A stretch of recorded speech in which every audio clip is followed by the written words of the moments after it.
Well, I have done it. I have done my civic duty and I have voted. And I can personally tell you that this new political poll from The Economist is full of shit.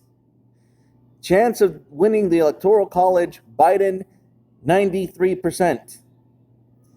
Chance of winning popular vote, Biden, 99%.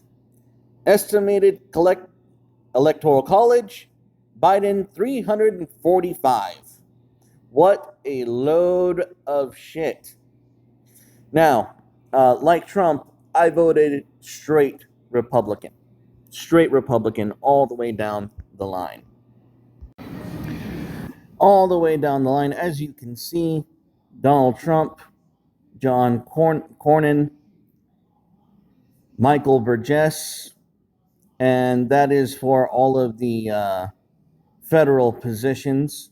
Straight Republican, even down the state line. Not even, no fucks given. This is how I voted. And not only, it's strange because Tim Pool has done a few videos about why polling is broken. And it is broken. I'm going to explain to you why in just a second. The reason why polling is broken is because they've actually learned from their mistakes and they're reaching out to people who are conservative and Trump voters. Except we keep pulling shit like this. We keep pulling shit like this. Have you ever danced with the devil in the pale moonlight? That is the proper response to anyone trying to solicit your to solicit your vote. No Trump supporter I know is going to answer these pollsters honestly. There is a giant, silent, sleeping giant that these polls are not taking into account and that you're probably not going to be able to see in early voting. So, more about that in just 1 second. Why do they keep getting it wrong? Well, they keep getting it wrong because, these are Pennsylvania voters. How is Trump handling his job? If U.S. House of Reps was held today, how would you vote? Here's what all these things aren't taking into account. They are not taking into account the fact that you cannot accurately poll Trump supporters. And it's not just that they're not asking, they are asking. They are reaching out to those who are politically and conservatively active. The problem is we're not answering them. We don't trust them. It's slightly different from 2016. It is clear from the text messages that I've gotten, that I've seen that my friends have gotten, and not a single one of my friends online who has been solicited with these polls are answering them. We're telling them to pound sand. And you have to remember that, and you have to keep that in mind when you look at these polls. None of these polls, none of the pollsters are Trump friendly. So not a single Trump supporter is going to voice themselves in these establishment mediums. They're not going to show themselves. They're not going to be revealed.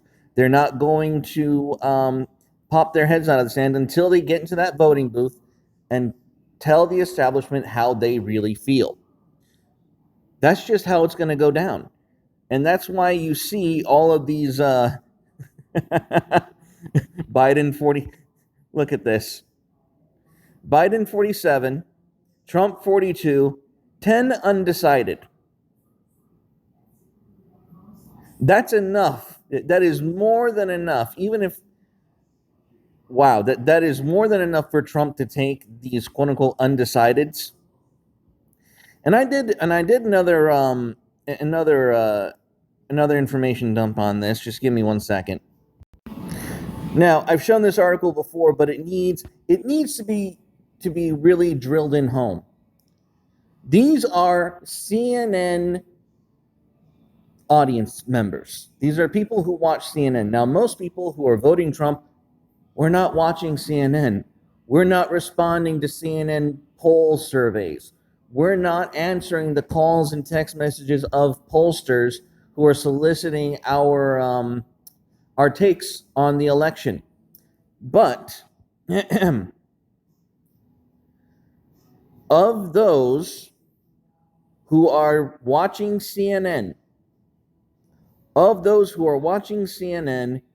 Trump's performance. No, hang on. Debate watchers preferred Trump over Biden on the economy at 56% of CNN audience members. 50-50, essentially, on foreign policy. They prefer Biden on climate change. And here's what's a strong leader, 49% each. What we have to take into account is that these are CNN audience members. Again, 49% each seem to be a stronger leader. That's huge. That is massive. That is very substantial, and you will see this reflected in the polls and on election day. So not only should you vote, not only should you get out there, understand that there is a massive, still silent majority who are voting Trump, and they're going to give him the victory. Now, I could be wrong, but I really don't think so. And the reason I don't think so is because I know Trump voters and Trump supporters, and they have been largely absent from the poll records, from the polling data. And every time a pollster tries to reach out to a Trump supporter, 9 times out of 10, we're telling them to pound sand. That's it, guys. Go out, go vote, vote Trump, vote Republican all the way down the line, and do not, and don't think we can shirk this off. Yeah, he's got it in the bag, but you got to do your part and cast your vote. All right, guys, stay carnal. Bye.